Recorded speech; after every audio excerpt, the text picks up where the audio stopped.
Rūpēs par veselību rubriku piedāvā medicīnas sabiedrība Ars.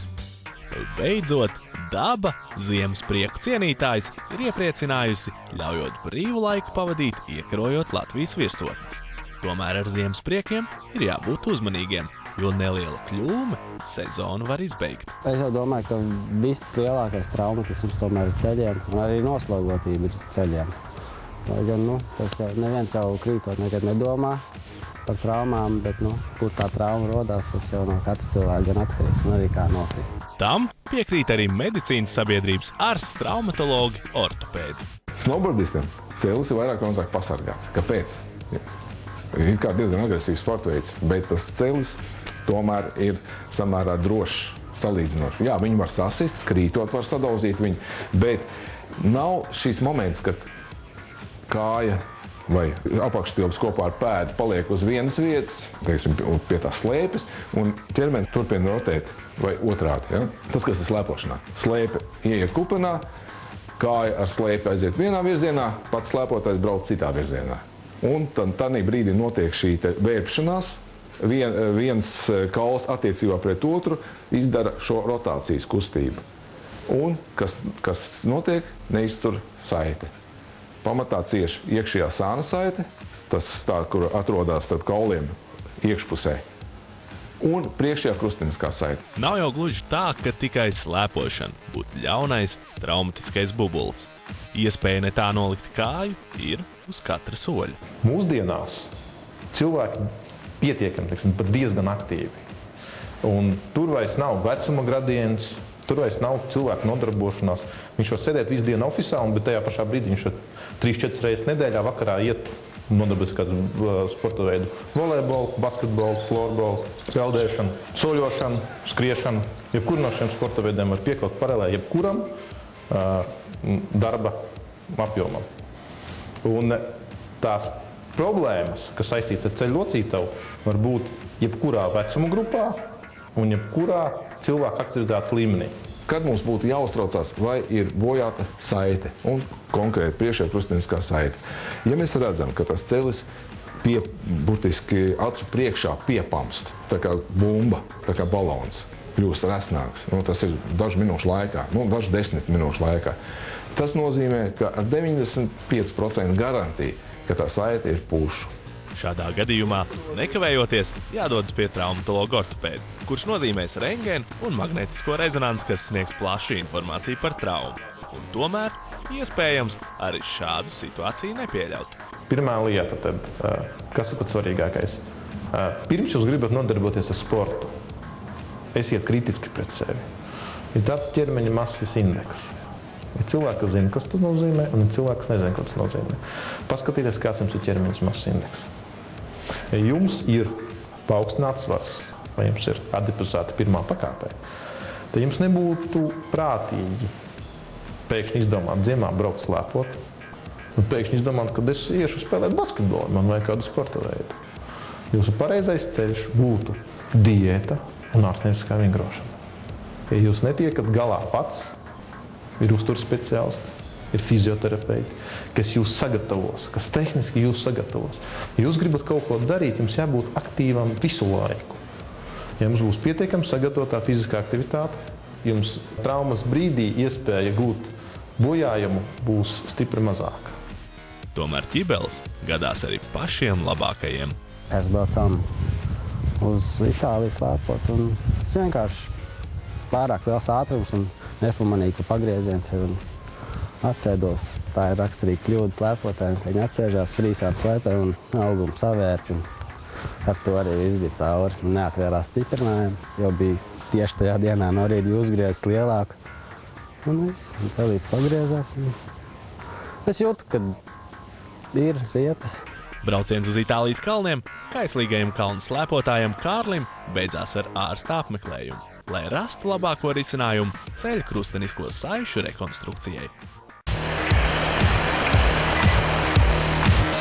Atgriežoties mājās, kaislīgajam slēpotājam bija jādodas pie traumatologa ortopēda, lai veiktu izmeklējumus tālākas ārstniecības saņemšanai. No sākuma taisa rentgenu, lai izslēgtu iespējami lūzumi.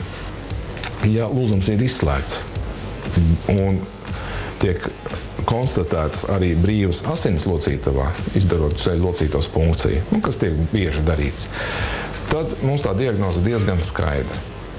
Tad, ja mums gribās precizēt, vai nav vēl arī kāds cits pārāvums, kaut kāds cits bojājums, tad tiek taisīta magnētiskā rezonanse.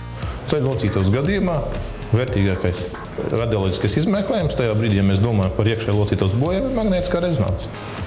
Tas ir neatsverams tāds izmeklējums. Un tajā brīdī mēs konstatējam vai saišu bojājumu, skrimšļu problēmas, meniska plīsums. Vai pastāv iespēja saiti sadziedēt pašam, vai tomēr operācija ir vienīgā izeja?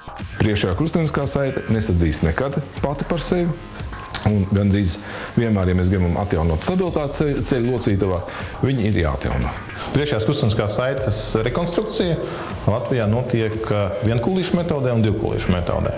Vienkulīšu metode ir tas, kad krusteniskā saite tiek aizvietota ar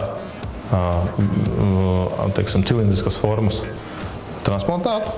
Konkrēti tiek paņemtas viena vai divu muskuļu cīpslas, un no šīm cīpslām tiek izveidots četrkārtīgi tā kā pīnīte. Šī pīnīte diametrā parasti viņi ir atbilstoša šai pārautai priekšējā krusteniskās saitei. Anatomiski priekšējā krusteniskā saite ir vairāk tā kā plāksnīte, kas ir telpiski savērta.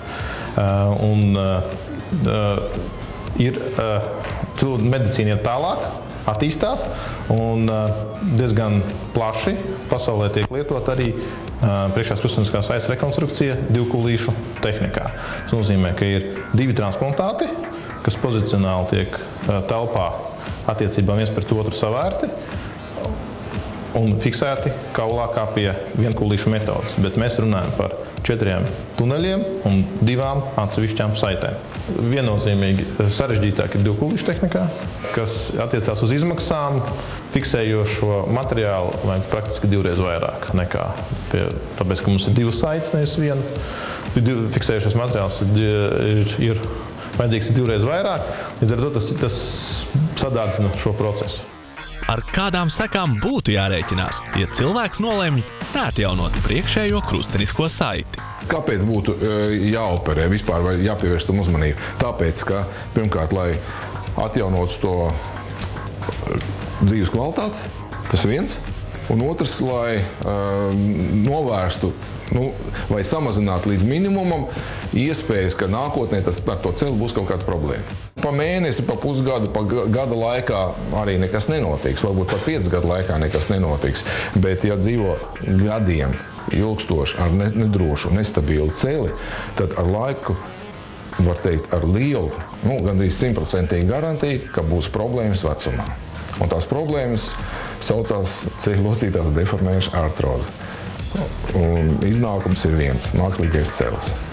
Ceļu locītava operācijas veids medicīnas sabiedrības ARS dienests stacionārā.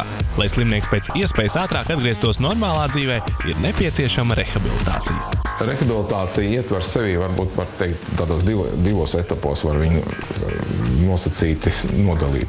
Pirmais etaps ir pilnīgs miers, nosacīt pilnīgs miers, lai pēc iespējas mazāk traumētu izoperēto celi. Lai mēs ļautu saitei ieaugt, lai mēs ļautu, radītu apstākļus tādus, lai tā saite nesāk kustēties, ļurkāties, staipīties. Ir nepieciešams laiks, kad tā kāja nedrīkst tiks noslogota. Tas ir apmēram 1 mēnesis tīri staigātas ar kruķiem, atslogojot pilnībā šo operēto kāju. Tad vēl 2 nedēļas ar daļēju slodzi, tas jau ir pusotrs mēnesis, un tad sākās rehabilitācija. Būtībā jāsaprot, ka pilnvērtīgi to kāju varēs noslogot sportojot, ātrāk kā pēc 6 mēnešiem. Pēc pirmās ar slēpēm, ko es dabūju to traumu, es domāju, pēc gada. Nākošā sezonā laikam es sāku jau, jo sākumā gan bija ļoti grūti, jo tad bija tikko es biju atvesaļojies un jau varēju sākt kaut ko pats likt, kaut kādu slodzītu virsū, bet es biju ar fizioterapijām, es biju ļoti slinks un to es neiesaku nevienam. Tā ir ļoti, ļoti svarīga lieta.